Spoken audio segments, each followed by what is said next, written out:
வணக்கம். குவிகம் வழங்கும் குவிகம் சொலவடை எபிசோட் 9. வழங்குபவர்கள் பாஸ்கர், கிரிஜா.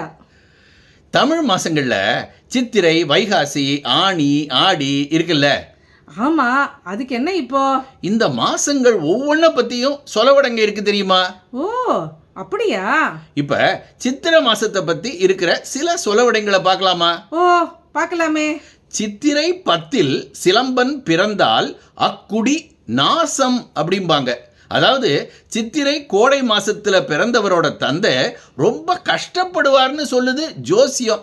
இது எவ்வளவு தூரம் உண்மைன்னு தெரியாது.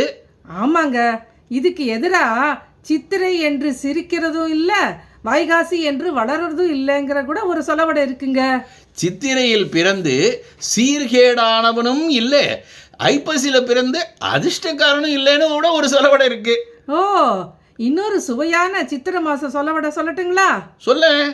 சித்திரைக்கு சித்தப்பா பெரியப்பா, சரி. வைகாசிக்கு வாங்கானும் பொங்கானும். ஆமாமா, தேவைப்படுற போது தானே சொந்தக்காரங்கள்லாம் வந்து சேர்ந்துக்கிறாங்க. கரெக்டாக தான் சொல்லியிருக்காங்க.